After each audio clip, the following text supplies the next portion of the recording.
ತಿಂಗಳ ಅವ್ರ ಅಕೌಂಟಿಗೆ 2,000 ರೂಪಾಯಿನೂ ಹಾಕ್ತಾರ. ಹಿಂಗಾಗಿ ಅವ್ರು ಎಲ್ಲಿ ಬಗ್ಬೇಕ್ರಿ ನಮಗಂತಾನೆ. ಅವರು ಕೈ ಎತ್ತಿರ ಸಾಕು ತವ್ರ ಮನಿನ ಅಂತಾರ, ಬಾಯಿ ಬಿಟ್ರೆ ಸಾಕು ತವ್ರ ಮನಿನ ಅಂತಾರ.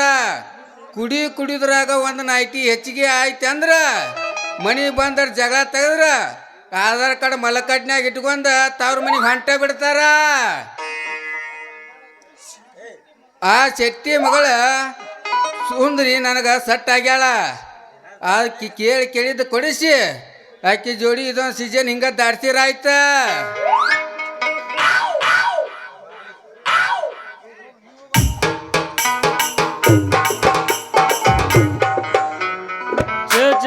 ಏನ್ರಿ ನಮ್ಮ ಗಂಡಸೂರು ಹಣೆ ಬರ ಅಂತಾನೆ ಅಲ್ರಿ. ಹೆಣ್ಣು ಮಕ್ಕಳಿಗೆ ಆ ಸರ್ಕಾರ 2,000 ರೂಪಾಯಿ ಅಕೌಂಟಿಗೂ ಹಾಕ್ತಾರ, ಅವ್ರಿಗೆ ಬಸ್ ಚಾರ್ಜು ಫ್ರೀ ಮಾಡ್ಯಾರ. ಹಿಂಗಾಗಿ ಅವರು ಅಲ್ಲಿ ಪ್ರವಾಸಕ್ಕೆ ಹೊಂಟು ಬಿಡ್ತಾರ. ಇದನ್ನೆಲ್ಲ ತಿಳಿದು ನಾವು ಮದುವೆ ಆಗೋದನ್ನು ಬಿಟ್ರಿ ಜನ ಏನಂತಾರ, ಸನ್ಯಾಸಾಗಿ ಯಾವ್ದಾರ ಮಠ ಸೇರ್ಲಿ ಅಂತಾರ. ಅದಕ್ಕೆ ಸಿಟ್ಟು ಗೆದ್ದು ಮದುವೆ ಆಗ್ಬೇಕಂತಂದ್ರೆ ಬರೀ ಹೆಣ್ಣು ಮಕ್ಕಳು ದೌರ್ಜನ್ಯ ಚಲೋ ಆಗತ್ತೆ. ಅದಕ್ಕೆ ಬೇಡ ಅನ್ನೋ ಎಲ್ಲ ಬಿಟ್ಟು ಕೆಟ್ಟ ಯಾವ್ದಾರ ಮಠ ಸೇರ್ಬೇಕಂತ ಮಾಡೀನಿ. ಅಲ್ಲೋ ಸೂರ್ಯ, ಬಳಿ ಗಂಟು ಬಿಟ್ಟು ಓಡಿ ಬಂದಿಯಲ್ಲ, ಯಾಕ ಯಾವರ ಹಿಂದೆ ಹೆಣ್ಣಾಗಿನ ಬೆನ್ನು ಬರ್ತಿದ್ದು ನಂತಾನೆ. ನಾ ಎಲ್ಲೋ ಚಂದ್ರು, ಅಲ್ಲಿ ಮ್ಯಾಗಿನ ಓಣ್ಯಾಗ ಒಂದು ಜಗಳ ಹತ್ತಿತ್ತ. ಆ ಜಗಳ ಬಿಡ್ಸಕ್ಕೆ ಹೋಗಿ ನನ್ನ ಹಾಕಿ ಕೊಟ್ಟಾಕತ್ತಿದ್ರೆ ಅದಕ್ಕೆ ಇಲ್ಲಿ ಮಠ ಓಡಿ ಬಂದಾನೆ. ಆ ಜಗದ ನೀ ಯಾಕೆ ಸಿಕ್ಕೋನಕ್ಕೆ ಹೋಗಿದ್ಯೋ ಮಳ್ಳ? ನಾ ಹೋಗಿಲ್ಲ ಮರ, ಓಣಿ ಹಿಡ್ದ ಬಲಿ ಹಿಡ್ಸ್ಕೊಂತ ಹೊಂಟಿದ್ದೆ. ಹಂಗೆ ಹೋಗೋರಾಗ ಆ ಮ್ಯಾಗಿನ ಮನೆ ಶರಣಪ್ಪ ಮಾವ ಅದಲ್ಲ, ಶರಣಪ್ಪ ಮಾವನ ಹೆಂಡತಿ ಅಂಕವತ್ತಿ, ಅವ್ರಿಬ್ರು ಕೂಡ ಕದ ಹಾಕಿ ಜಾಡ್ಸಕತ್ತಿದ್ರು ಅವನ.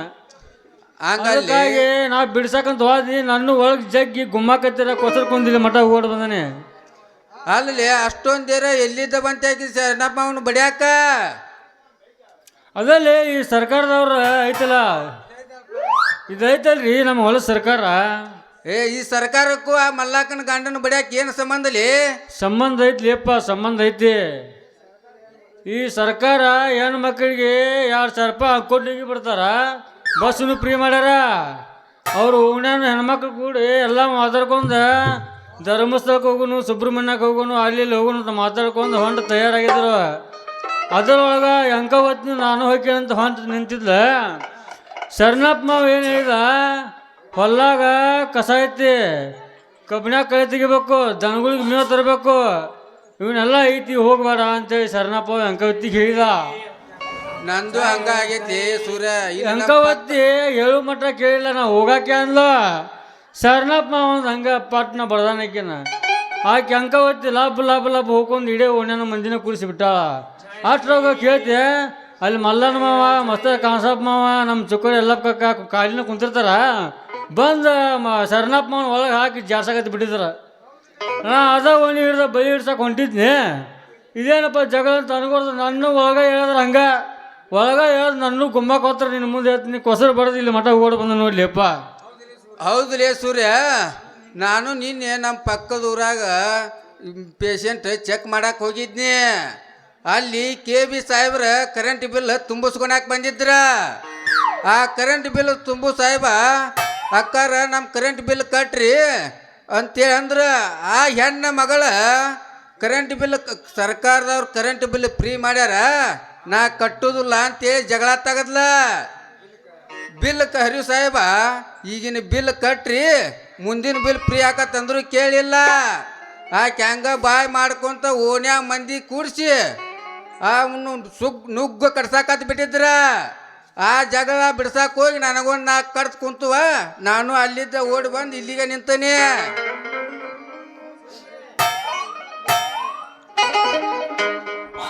ಏನ ಸೂರ್ಯಚಂದ್ರ, ಏನೋ ಚಿಂತೆ ಮಾಡಕತ್ತೀರಿ ದರಂಗ್ ನಿಂತು? ಮತ್ತೇನು ಮಾತಾಡೋ ಸುಂದ್ರಿ? ಹೌದಾ ಹುಡುಗಿ, CM ಸಿದ್ದರಾಮಯ್ಯನವ್ರು ನಿಮಗೆ ಬಸ್ ಚಾರ್ಜ್ ಫ್ರೀ ಮಾಡ್ಯಾರ, ಅಕೌಂಟಿಗೆ 2,000 ರೂಪಾಯಿ ಹಾಕ್ತಾರ. ನಮಗೂ ಮುಂದಿನ ವರ್ಷಕ್ಕೆ ನರೇಂದ್ರ ಮೋದಿ ಅವರ ಒಂದು ನೈಟಿ ಸೀರೆ ಏನಾರ ಫ್ರೀ ಕೊಡ್ತಾರಂತ ಅದನ್ನ ಮಾತಾಡಕತ್ತಿದ್ದೀವಿ. ನೈಂಟಿ ಕುಡಿಬೇಡ್ರಿ ಹುಡುಗ, ಕುಡಿದು ಆರೋಗ್ಯಕ್ಕೆ ಹಾನಿಕರ. ಅಂದ್ರೆ ಇತ್ತಿತ್ಲಾಗ ಯಾಕ ಈ ಹುಡುಗರು ಭಾಳ ಕುಡಿಯಾಕತ್ತಿರಲ್ಲ, ಯಾಕಂತ ಕೇಳ್ತಿಯಲ್ಲಿ ಸುಂದ್ರಿ? ನಮ್ಮಂಥ ಹರಿಯದ ಹುಡುಗ್ಯಾರ ಚಲೋತಂಗೆ ಬಾಳೆ ಮಾಡ್ಕೊಂಡು ತಿನ್ಬೇಕಂದ್ರೆ ನಿಮ್ಮಂಥ ಹುಡುಗ್ಯಾರ ಪ್ರೀತಿ ಪ್ರೇಮ ಹುಚ್ಚಿಡಿಸಿ ನಮ್ಮಂಥ ಹುಡುಗರನ್ನ ತಲೆ ಕೆಡಿಸಿ ಬಿಡ್ತೀರಿ. ಅದ ಅವ್ರ ಜೋಡಿ ಮಜಾ ಮಾಡೋ ಮಟನು ಚಂದಾಗ ಜೀವನ ಮಜಾ ಮಾಡಿ ಅವ್ರ ಜೋಡಿ ಕೈಯಾಗ ಸೆರೆ ಕೊಟ್ಟು ಹೋಗ್ಬಿಡ್ತೀರಿ. ನೋಡ್ ಚಂದ್ರ, ಮೋಸ ಮಾಡೋ ಹುಡುಗರ್ನ ಪ್ರೀತಿ ಮಾಡಬೇಡ್ರಿ. ಯಾಕಂದ್ರೆ ಎಲ್ಲ ಹುಡುಗಿಯರು ಹಂಗಿರಂಗಿಲ್ಲ, ಒಳ್ಳೆಯರು ಇರ್ತಾರೆ ಹುಡುಗಿಯರು, ಅವ್ರ ಭವಿಷ್ಯ ಅವ್ರ ಕೈಯಾಗ. ಅಂದ್ರೆ ನೀವು ಹಿಂದೆ ಮುಂದೆ ನೋಡಿ ಮಾಡ್ರಿ ಒಂದಿಟ್ಟು. ಸುಂದ್ರಿ, ನಾವು ಹಿಂದೆ ಮುಂದೆ ನೋಡೇ ಮಾಡಿರ್ತೀವಿ. ಆದ್ರೆ ಕೆಲವೊಂದು ನಿಮ್ಮಂತ ಹುಡುಗಿಯರ ಅವ್ರು ತಿಳ್ಕೋದನೇ ಇಲ್ಲ, ತಮ್ಮ ಕಾಯ್ಕನ ಬಿಡೋದಿಲ್ಲ. ಏನದು ಅದ ಪ್ರೀತಿನ ಮತ್ತೇನಂದಿನಿ. ಹೋಗ್ಲಿ ಬಿಡು ಹುಡುಗ, ನನ್ಗೆ ಹಣ್ಣು ಮರ ಕೊತ್ತಾತ ನಾನು ಹೋಗ್ಬರ್ಲೆ ಮತ್ತೆ ನಿಂದ್ರ ಸುಂದ್ರಿ. ನಿಂತೀನಿ. ಟೈಮ್ ಆಗೈತಿ, ರಾತ್ರಿ ಬಾರ. ಈಗ ನೀ ಹೋಗ್ಬೇಡ ದೂರ. ಈ ಜೋಡಿ ಹಿಡಿದು ಕುಡಿದ್ರ ಮುಂಜಾನೆ ಜೋಡಿ ಮ್ಯಾಲ ಜಾತ್ರೆ ಮಾಡೋನು ಜೋರ. ಅವ್ವ ನನ್ನ ಸರ್ದಾರ, ನನ್ನ ಜಾತ್ರೆ ಮಾಡುವಷ್ಟು ಗಟ್ಟೈತ ನೀನು ಹುಡ್ದಾರ.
ಸೀತಾ, ತಂಗಿ ಸೀತಾ, ಯಾರಿದ್ದಾರೆ?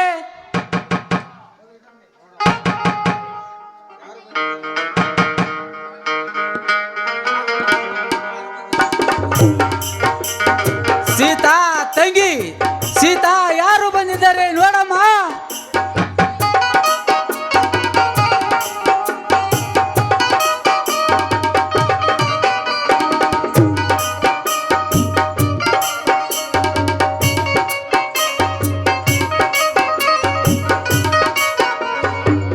ಯಾರು?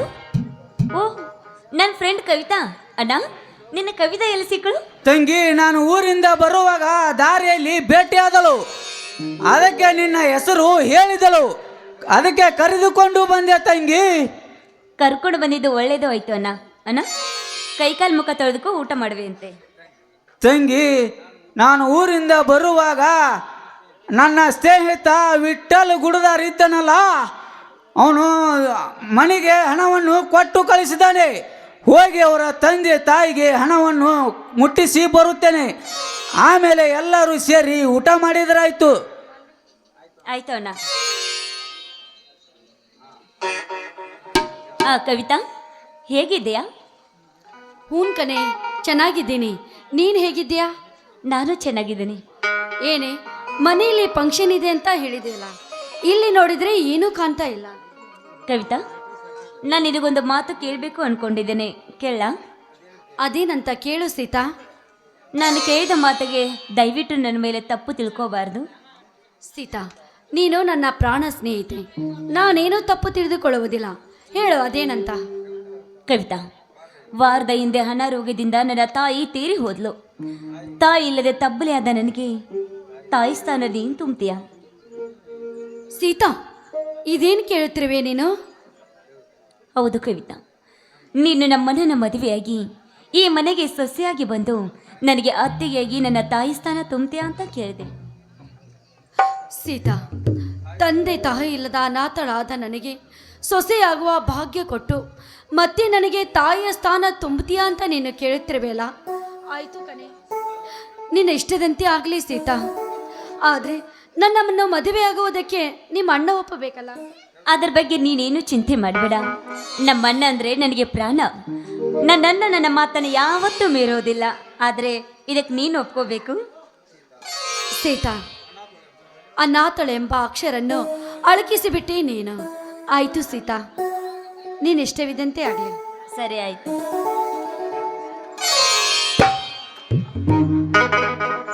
ಯಾರಮ್ಮ ಅನಾಥಳು? ಬಂದು ಬಾಂಧವರು ಯಾರು ತಂದೆ ತಾಯಿಯನ್ನು ಕಳೆದುಕೊಂಡರು ಯಾರು ಅನಾಥಲ್ಲ. ಅವರ ನಡೆದುಕೊಳ್ಳುವ ರೀತಿಯಲ್ಲಿರುತ್ತೆ. ಸೀತಾ, ಯಾರಮ್ಮ ಇವರು? ಅಪ್ಪ, ಇವಳು ನನ್ನ ಕಾಲೇಜ್ ಫ್ರೆಂಡ್ ಕವಿತಾ ಅಂತ. ಒಂದು ವಾರ ರಜೆ ಇತ್ತು, ಅದಕ್ಕೋಸ್ಕರ ಬಾ ಅಂತ ಹೇಳಿದ್ದೆ, ಬಂದಿದ್ದಾಳೆ. ಸೀತಾ, ನಿನ್ನ ಅಣ್ಣ ಪ್ರಶಾಂತ್ ಇನ್ನೂ ಬಂದಿಲ್ಲ ನಮ್ಮ. ಇಲ್ಲ ಅಪ್ಪಾಜಿ, ಬೆಳಗ್ಗೆನೇ ಹೊಲಕ್ಕೆ ಹೋದವನು ಇನ್ನೂ ಬಂದಿಲ್ಲ ನೋಡು. ಎಲ್ಲಿಯಾದರೂ ಹೋಗಿದ್ದಾನೋ ಏನೋ. ಸೀತಾ, ನಿನ್ನ ಅಣ್ಣ ಪ್ರಶಾಂತ ಬಂದ ಮೇಲೆ ನಾಳೆ ಬೀಜಾಳ ಕೇಳಲಿಕ್ಕೆ ಹೋಗಬೇಕು. ಆಳುಗಳನ್ನು ಹೇಳಲಿಕ್ಕೆ ಹೇಳು. ನಾನು ಪ್ಯಾಟಿಗೆ ಹೋಗಿ ಬರುತ್ತೇನೆ. ಆಯ್ತು ಅಪ್ಪಾಜಿ.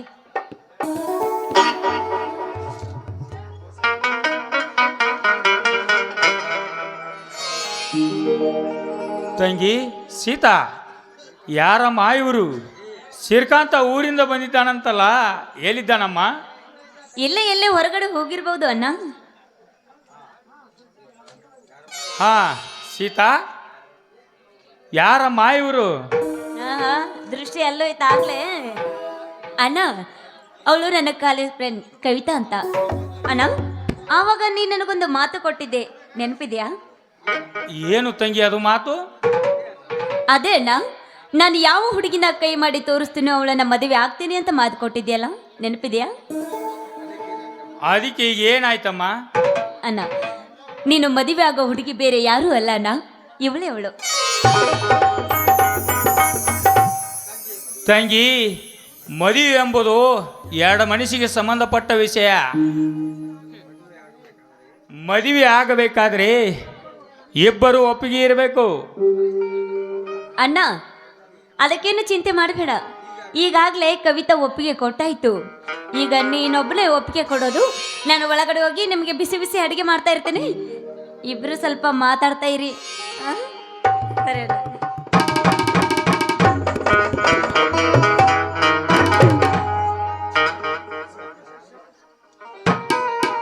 ನೋಡಿ, ನಿಮ್ಮ ತಂಗಿಯ ಬಲವಂತಕ್ಕೋಸ್ಕರವಾಗಿ ನನ್ನನ್ನು ಮದುವೆ ಆಗಬೇಡಿ.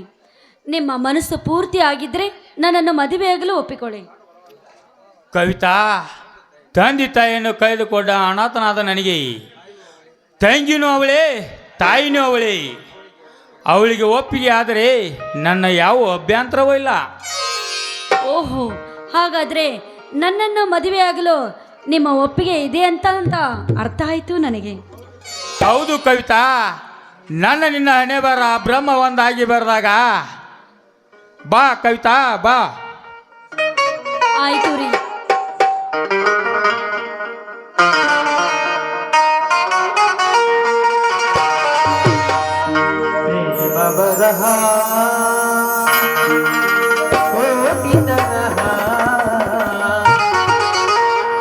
ಬರೆದರೆ ಮುಗಿಯದ ಕಾವ್ಯವಿದು, ಸವಿದರೆ ಸವಿಯದ ಸಾರವಿದು, ಹಾಡಿದರೆ ಮುಗಿಯದ ಕಾವ್ಯವಿದು.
ಸತ್ತು 11 ದಿನಗಳಾದರೂ ನಿನ್ನ ಸಾವಿನ ಬಗ್ಗೆ ಸುಳಿವೇ ಸಿಗಲಿಲ್ಲ.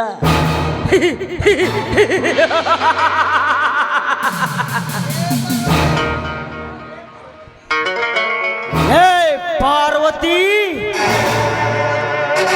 ಕರೆದಿ ನಾನೆಂದು ಹಾರಾಡಿ ಗಗನ ಯಾತ್ರೆ ಮಾಡಿಬಿಟ್ಟೆ.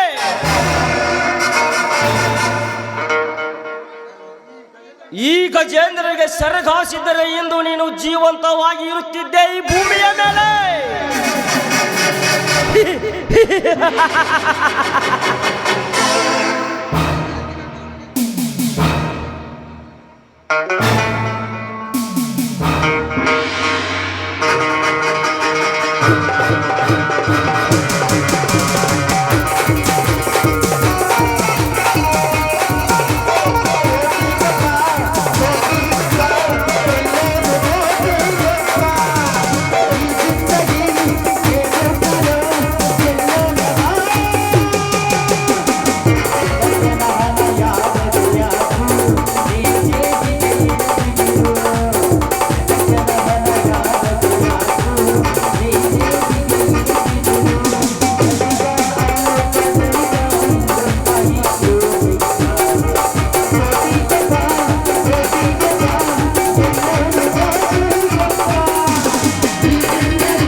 ಪ್ರಶಾಂತ,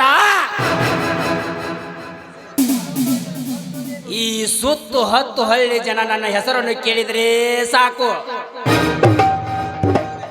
ಗಡ ಗಡನೆ ಹೆದರಿ ಬಾಗಿಲನ್ನು ಮುಚ್ಚಿಕೊಳ್ಳುತ್ತಾರೆ, ಹೆದರಿ ಹುಚ್ಚುನು ಹೋಗುತ್ತಾರೆ. ಅಂತದ್ರಲ್ಲಿ ತುತ್ತು ಕೂಳಿಗೆ ಗತಿ ಇಲ್ಲದ ಬಡ ಭಿಕಾರಿ ಮಗ ನೀನು.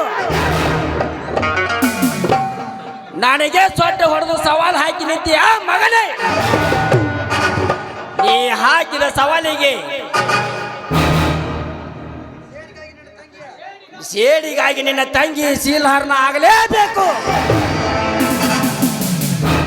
ಈ ನನ್ನ ಸೇಡಿನ ಕೆಂಡದಲ್ಲಿ ನಿನ್ನ ಮನೆ ಸುಟ್ಟು ಸರ್ವನಾಶ ಆಗಲೇಬೇಕು.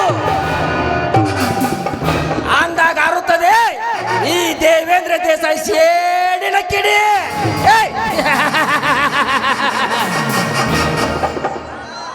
ಅಣ್ಣ, ನಾನೇ ವೀರ ಸೂರನಿಂದ ಹಾರಾಡಿದ ಅವರ ದೇಹವನ್ನು ತುಂಡು ತುಂಡು ತುಂಡಾಗಿ ಕತ್ತರಿಸಿ 10 ಕಾಗೆಗಳಿಗೆ ಹಾರ ಹಾಕುವವರೆಗೂ ಈ ನಮಗೆ ಮರ್ಯಾದೆ ಇಲ್ಲಣ್ಣ. ಈ ಊರಲ್ಲಿ ತುಂಡು ತುಂಡಾಗಿ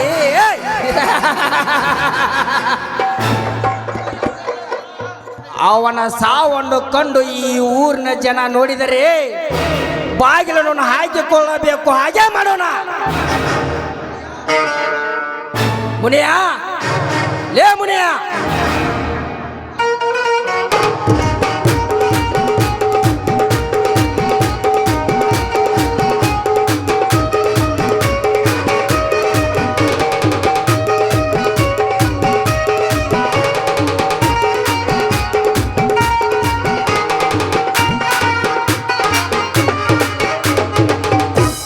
ಮುನಿಯ, ಆ ಪ್ರಶಾಂತನ ತಂಗಿಯನ್ನು ಹೊತ್ತುಕೊಂಡಲು ಬರಲು ಹೇಳು.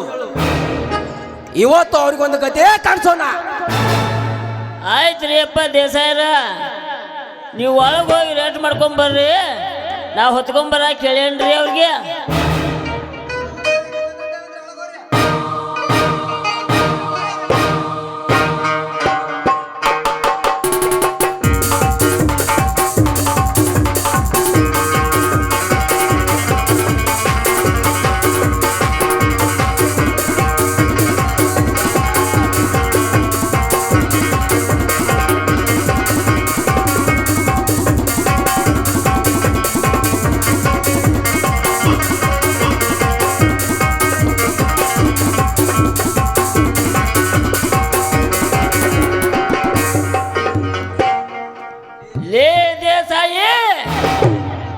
ನಿನ್ನ ಪಾಪದ ಕೊಡ ತುಂಬಿ ಬಂದ್ಲೇ ಮಗನೇ. ಇನ್ನು ಸುಮ್ಮನೆ ಬಿಟ್ಟರೆ ಈ ಊರಿನ ಜನ ನಾಶ ಮಾಡಿ ಬಿಡುತ್ತೇ ನೀನು. ನಿನ್ನ ಕುತಂತ್ರ ಕಪಟ ನಾಟಕ್ಕೆ ನಾಂದಿ ಹಾಡಲು ಬರ್ತಾನೆ ನನ್ನ ಮಗ ಉಗ್ರ ನರಸಿಂಹನಿಗೆ ಫೋನ್ ಹಚ್ಚಿ ಹೇಳಲೇಬೇಕು.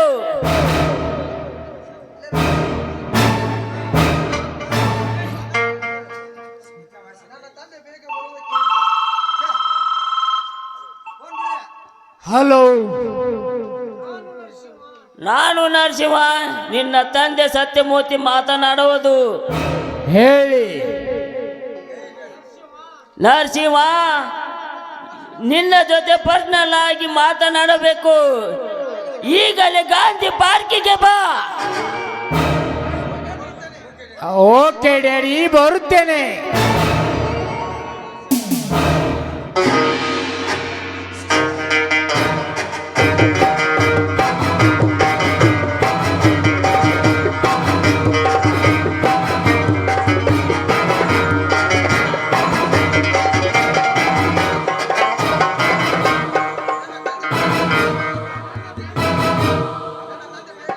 ನನ್ನ ತಂದೆ ಬೇಗನೆ ಬರಲು ಹೇಳಿದ್ದಾನೆ, ಇನ್ನೂ ಬಂದಿಲ್ಲ. ಯಾಕೆ?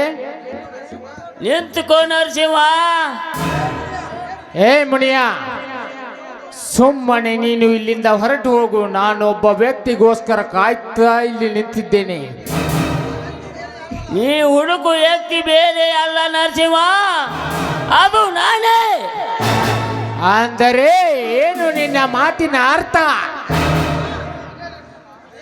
ಅದೇ ನರಸಿಂಹ, ನಾನು ನಿನ್ನ ತಂದೆ ಸತ್ಯಮೂರ್ತಿ ಮಾತನಾಡುವುದು. ಹಾಗಾದರೆ ಆ ಗೌಡನ ಮನೆಯಲ್ಲಿ ನೀನೇಕಿದ್ದೆ? ನರಸಿಂಹ, ಅದೊಂದು ದುರಂತ ಕತೆ. ನಾನು ಇದೇ ಪಕ್ಕದ ಊರಿನವನು. ನಮ್ಮ ತಂದೆ ಆ ದೇಸಾಯಿಗೆ ಎದುರಾಗಿ ಇಲೆಕ್ಷನ್ಗೆ ನಿಂತಿದ್ದಾನೆ. ಅಷ್ಟೇ ಅಲ್ಲ ನರಸಿಂಹ, ನಮ್ಮ ಎದುರು ನಿಲ್ಲಬೇಡಂತ ಹಿಂದಕ್ಕೆ ಸರಿದುಕೋ ಅಂದ ದೇಸಾಯ. ನಮ್ಮ ಮನೆಗೆ ನಮ್ಮ ಒಡ ಹುಟ್ಟಿದವರಿಗೆ ಬೆಂಕಿ ಹಚ್ಚಿ ನಮ್ಮ ತಂದೆ ತಾಯಿಯವರಿಗೆ ಸುಟ್ಟು ಹಾಕಿ ಬಿಟ್ಟಪ್ಪ ಈ ಗೌಡ. ಆಗ ನೀನು ಚಿಕ್ಕವನು, ಬೇರೆ ಊರಲ್ಲಿ ವಿದ್ಯಾಭ್ಯಾಸ ಮಾಡುತ್ತಿದ್ದೇನೆ. ಅದರ ಘಟನೆ ತಿಳಿದು ಆ ದೇಸಾಯಿ ಮೇಲೆ ಸೇಡು ತೀರಿಸಿಕೊಳ್ಳಬೇಕೆ ಅಂದು ಸತ್ಯಮೂರ್ತಿ ಎಂಬ ಸತ್ಯ ಹೆಸರನ್ನು ಕಿತ್ತು ಹಾಕಿ ಮಾಯಾಜಾಲದಿಂದ ಮುನೆ ಎಂಬ ಹೆಸರನ್ನು ಧರಿಸಿಕೊಂಡು ಆ ಗೌಡನ ಮನೆಗೆ ಗುಮಾಸ್ತನಾಗಿ ಸೇರಿಕೊಂಡೆ. ಅಷ್ಟೇ ಅಲ್ಲ ನರಸಿಂಹ, ನೀನು ನನ್ನ ಮಗನೇ ಅಲ್ಲ. ಅಪ್ಪ, ಏನು ಹೇಳ್ತಿದ್ದೀರಾ ನೀವು? ಹೌದು ನರಸಿಂಹ, ನನ್ನ ತಂದೆ ಒಬ್ಬ ಧರ್ಮಾಧಿಕಾರಿ. ಬಡ ಬಗ್ಗರಿಗೆ, ದೀನ ದಲಿತರಿಗೆ ಕರ್ಗು ಎಷ್ಟೋ ಕಷ್ಟ ಬಂದರೆ ಕರುವ ಕರ್ಣಮಯ್ಯಪ್ಪ ಆ ನಿನ್ನ ತಂದೆ ನಂಜೇಗೌಡರ ಅಂದರೆ ಇಡೇ ಊರೇ ಊರು. ಅವರು ಹಿಂದೆ ಇರುತ್ತಿದ್ರು. ಆ ಧರ್ಮವಂತನು ನೋಡಿ ಸಹಿಸಿಕೊಳ್ಳದಾಗದೆ ಈ ಗೌಡ ನೀ ಹುಟ್ಟಿದಾಗ ನಿನ್ನ ಹೆಸರಿಡುವ ಕಾರ್ಯದಲ್ಲಿ ತನ್ನ ಆಳುಗಳನ್ನು ಕಳಿಸಿ ವಿಷ ಹಾಕಿಸಿ ನಿಮ್ಮ ಸರ್ವನಾಶ ಮಾಡಿಬಿಟ್ಟಪ್ಪ ಈ ಗೌಡ. ಆಗ ನೀನು ಸಣ್ಣ ಶಿಶು. ನಾನೇ ತೆಗೆದುಕೊಂಡು ಹೋಗಿ ನರಸಿಂಹ ಅಂತ ಹೆಸರನ್ನು ಇಟ್ಟುಕೊಂಡು ಆ ಗೌಡನ ಆಟ ಸುಖ ಮೆಟ್ಟೆ ಹಾಕುವುದಕ್ಕೆ ಗಂಡ ಎದೆಯನ್ನಾಗಿ ಇರುವನಾಗಿ ಬೆಳೆಸಿದ್ದನ್ನಪ್ಪ ನಿನ್ನನ್ನು. ಅಪ್ಪ, ಸತ್ತು ಹೋದ ನನ್ನ ತಂದೆ ತಾಯಿ ಹೆಸರನ್ನು ಹೇಳಿ ನನ್ನ ಮನಸ್ಸಿಗೆ ಮತ್ತಷ್ಟು ನೋವು ಮಾಡಿದೆ. ಆದರೆ ನೀನು ನನ್ನ ತಂದೆ ಅಲ್ಲ ಅಂತ ಹೇಳಿ ಮತ್ತೆ ನನ್ನ ಅನಾಥನಾಗಿ ಮಾಡಿದೆ. ಆದರೆ ನನ್ನ ತಂದೆ ತಾಯಿಯರನ್ನು ಕೊಂದ ಆ ದೇಸಾಯಿ ಗೌಡನ ದೇಹವನ್ನು ಮನ ಬಂದಂತೆ ಕೊಚ್ಚಿ ಹಾಕಿ ಬರುತ್ತೇನೆ. ನಿಲ್ಲು ನರಸಿಂಹ, ನಿಲ್ಲು. ಆ ಗೌಡನ ಅಂತ್ಯಕಾಲ ಮುಗಿದು ಬಂದಿತ್ತೆ. ಮಾನ್ಯ ಪ್ರಶಾಂತನ ತಾಯಿ ಕೊಲೆ ಮಾಡಿದವರು ಯಾರು ಅಲ್ಲಪ್ಪ, ಆ ಗೌಡನ ತಮ್ಮ ಗಜೇಂದ್ರ. ಅಷ್ಟೇ ಅಲ್ಲ ನರಸಿಂಹ, ಇವತ್ತು ಆ ಪ್ರಶಾಂತನ ತಂಗಿಯನ್ನು ಬಲಾತ್ಕಾರಕ್ಕೆ ಹೊತ್ತುಕೊಂಡು ಹೋಗಿದ್ದಾರಪ್ಪ ಅವರ ಮನೆಗೆ. ಬೇಗ ಹೋಗಿ ಆ ಹೆಣ್ಣಿನ ಮಾನಪಾನ ಕಾಪಾಡಪ್ಪ ನರಸಿಂಹ. ಲೇ ದೇಸಾಯಿ, ಹಳ್ಳಿಯಲ್ಲಿ ಮನ ಬಂದಂತೆ ಆಟ ಆಡುತ್ತಿರುವ ನಿನ್ನ ಅಟ್ಟಹಾಸವನ್ನು ಮುರಿದು ಅಂತ್ಯ ಹಾಡಲು ಬರುತ್ತಿದ್ದಾನೆ ಈ ಉರಿದೆದ್ದ ಉಗ್ರ ನರಸಿಂಹ.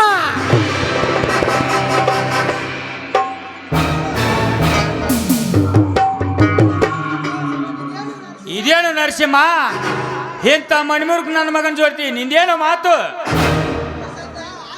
ಪ್ರಶಾಂತ, ಹಾಗಲ್ಲಪ್ಪ ಅದು.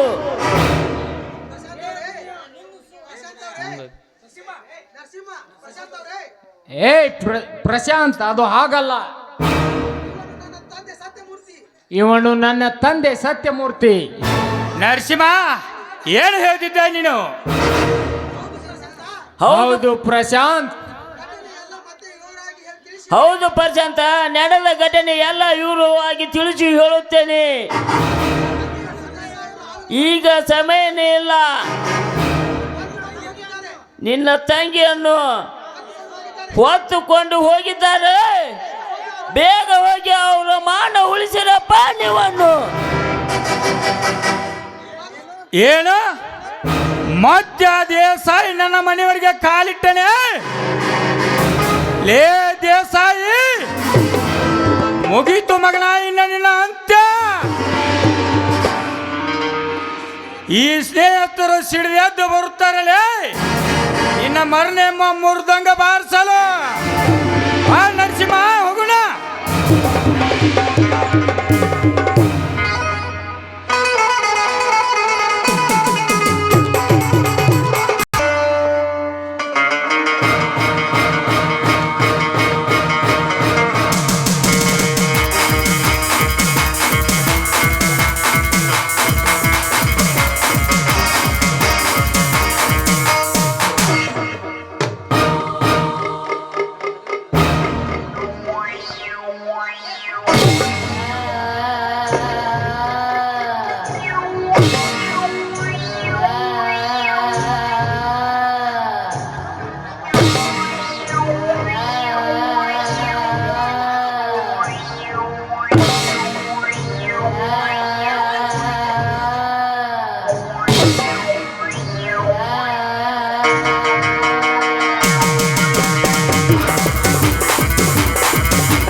ಗೌಡ್ರೆ ನೀವು ಹೇಳಿದ ಬಣ್ಣದ ಹಕ್ಕಿಯನ್ನು ಎಳೆದುಕೊಂಡು ಬಂದಿದ್ದೇವೆ ನೋಡ್ರಿ.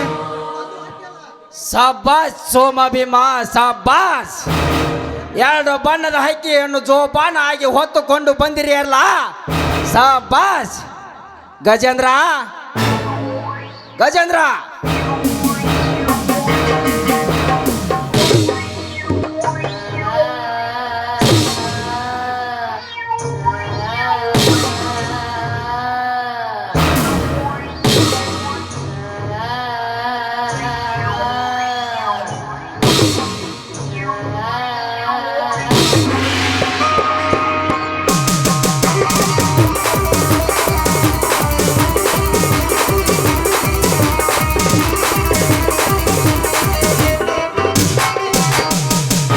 ಗಜೇಂದ್ರ 2 ಬಣ್ಣದ ಹಕ್ಕಿ ಜೊತೆ ಪ್ರೇಮ ಗಾಳಿ ಹಾಕಿ ಚೆನ್ನಾಗಿ ಆಟ ಆಡಿಸೋಣ ಬಾ.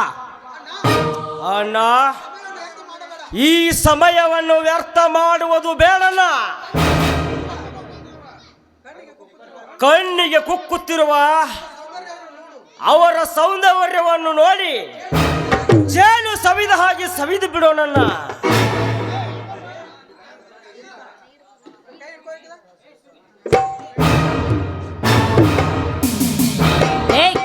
ಕೈ ಬಿಡ್ರ ಚಾಂಡಲ್ರ. ನೀವು ನನ್ನ ಹೊತ್ತು ತರಿಸಿದ ವಿಷಯ ನಮ್ಮಣ್ಣನಿಗೆ ಗೊತ್ತಾಗದ ನಿಜವಾದ್ರೆ ನಿಮ್ಮಿಬ್ಬರ ರುಂಡವನ್ನೇ ಚಂಡಾಡ್ತಾನೆ ನಮ್ಮಣ್ಣ.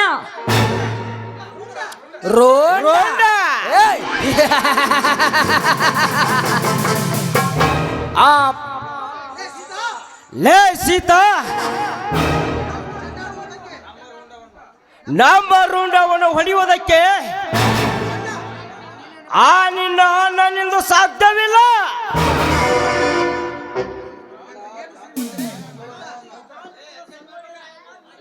ಏ ಶ್ರೀಮಂತ, ಆ ವರ ಪ್ರಸಾದನೇ ನನ್ನ ಗಂಡ.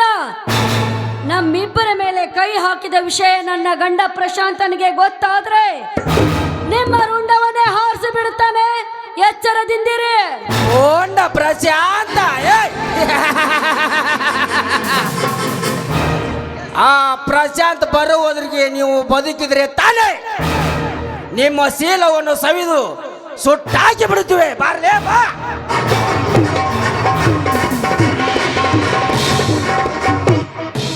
ಲೇ ದೇಸಾಯಿ, ನನ್ನ ಮನೆಯ ಹೆಣ್ಣ ಮಕ್ಕಳ ಮೇಲೆ ಕೈ ಹಾಕಿದ ನಿನ್ನ ಕೈಗಳನ್ನು ಕತ್ತರಿಸಿ ಸಿಡಿಗೆದ್ದು ರೈತನ ಹುಲಿ. ಸಿಡಿಗೆದ್ದ ರೈತ ಹುಲಿ. ಲೇ ಪರಮೇಶ, ನೀನು ಸಿಡಿದೆದ್ದ ರೈತ ಹುಲಿ ಆದರೇನು, ಹುಚ್ಚ ಹಿಡಿದ ಹುಲಿ ಆದರೇನು?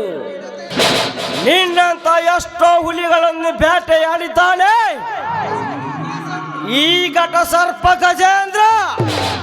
ಸುಮ್ಮನೆ ನಾವು ಹೇಳಿದ ಹಾಗೆ ಕೇಳಿ ಅವರಿಬ್ಬರನ್ನು ನಮ್ಮ ಮನೆಗೆ ಒಪ್ಪಿಸಿ ಹೋಗಿಬಿಡು. ಲೇ ಗಜೇಂದ್ರ, ಹೊರಟು ಹೋಗಲಿಕ್ಕೆ ಬಂದಿಲ್ಲಲೇ. ಹೆಣ್ಣ ಮಕ್ಕಳ ಮೇಲೆ ಪೋರ್ಸ ತೋರಿಸೋ ಸಣ್ಣ ಮಗನೇ, ನಿಮ್ಮಿಬ್ಬರ ರುಂಡವನ್ನು ಈ ರುದ್ರ ಭೂಮಿಯಲ್ಲಿ ಊತ ಹಾಕಲಿಕ್ಕೆ ಬಂದಿದ್ದಾನೆ ಈ ಮಣ್ಣಿನ ಮಗ ಪರಮೇಶ್. ಮಣ್ಣಿನ ಮಗ, ಮಣ್ಣಿನ ಮಕ್ಕಳು ಎಂದು ಹಾರ್ಯಾಡದವರು ಎಷ್ಟೋ ಜನ ಮಣ್ಣ ಮುಕ್ಕಿ ಹೋಗಿದ್ದಾರಲ್ಲೇ ಈ ದೇವೇಂದ್ರ ದೇಸಾಯಿ ಕೈಯಲ್ಲಿ. ಸೋಮ ಭೀಮ ಕಟ್ಟಿ ಹಾಕಿರಿ ಇವನನ್ನು. ನಮ್ಮ ಕೆಲಸ ಮುಗಿದ ಮೇಲೆ ಈ ಮೂವರನ್ನು ಸುಟ್ಟಾಕಿ ಬಿಡೋಣ. ಆಯ್ತು ಗೌಡ್ರೆ.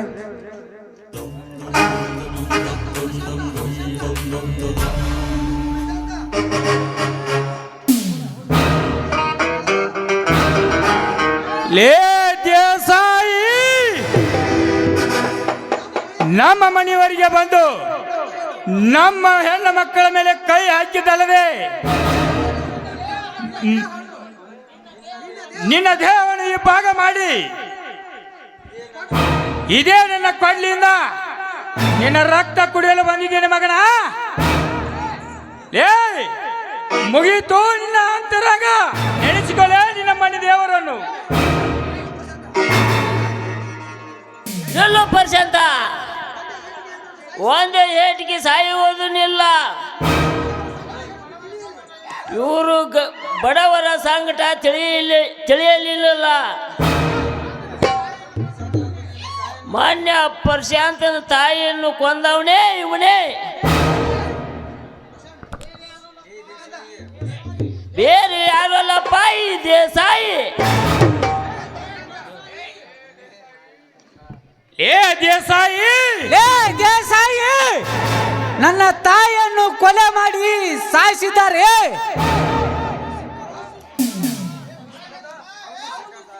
ಹೌದು ಶ್ರೀಕಾಂತ, ಸಾವಿತ್ರಿ ಅಂತ ಗಟ್ಟಿ ಮೇಲೆ ಕಣ್ಣಿಟ್ಟ ಕಳ್ಳಾಕಿರಿ ಇವರು. ಲೇ ಗೌಡ, ಶ್ರೀಕಾಂತ ತಗೋರಿ ಕೊಡ್ಲೇನು ಇವ್ರಿಗೆ ಗೌಡ್ರಿಗೆ. ಗರಟಿ ಮೇಲೆ ಕೈ ನೆಟ್ಟ ಕಳ್ಳಾಕಿರಿ ಇವ್ರು. ನನ್ನೂ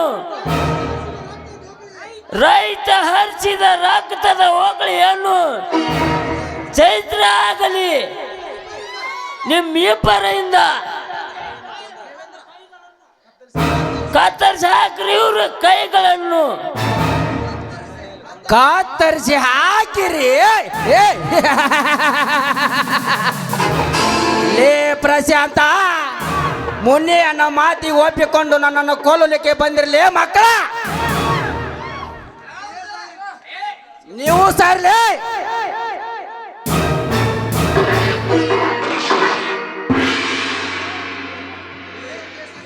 ದೇಸಾಯಿ, ನನ್ನ ತಂದೆಯ ಕೈಗೆ ಗುಂಡು ಹಾರಿಸಿದೆ ಆ ಮಗಳೇ.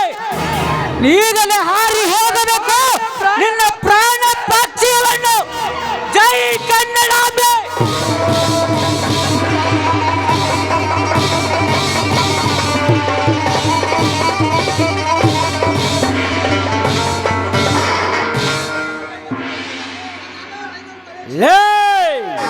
ನಮ್ಮಣ್ಣನ ಕೈಯನ್ನು ಕತ್ತರಿಸಿದ್ರು ಮಕ್ಕಳ.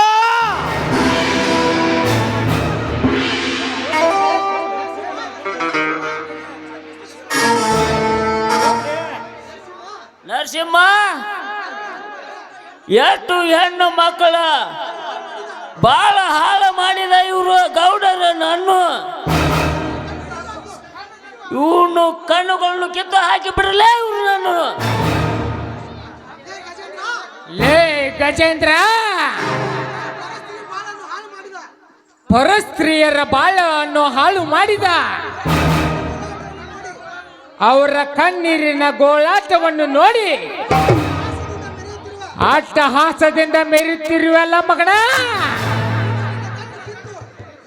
ನಿನ್ನ ಕಣ್ಣು ಕಿತ್ತು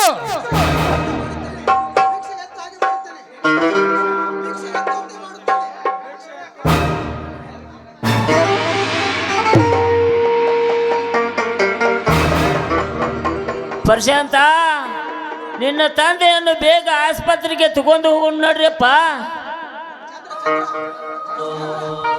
ಬಾಪ ಹೋಗೋಣ.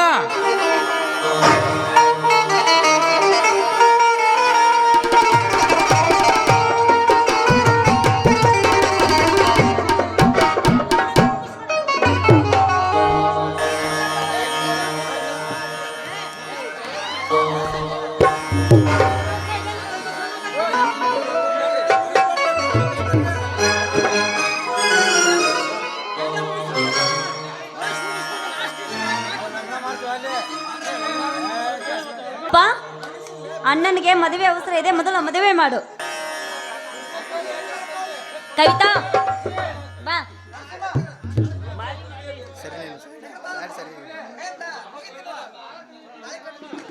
ಇರ್ಲಿ, ಒಂದ್ರಾಗ ಮುಗಿಸ್ಕೊಂತಾರ ತಡ್ರಿ.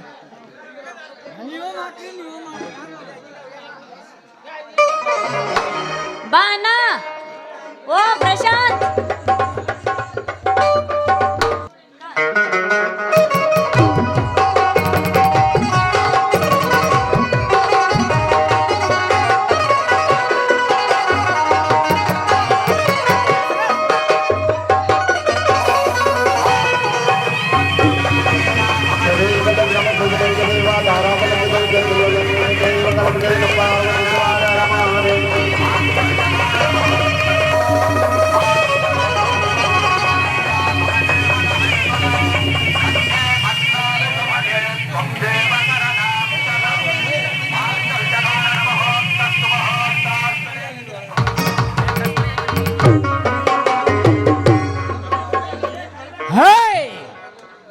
ನಿನ್ನ ಪ್ರೀತಿಸವನು ನಾನೇ,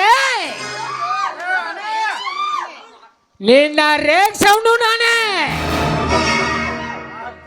ನಿನ್ನ ಮೇಲೆ ಯಾವನಾದ್ರೂ ಕಣ್ಣು ಹಾಕಿದ್ರ ಅವ್ರ ಕಣ್ಣು ಕಿತ್ತು ನರ್ಕ ತೋರ್ಸವನು ನಾನೇ.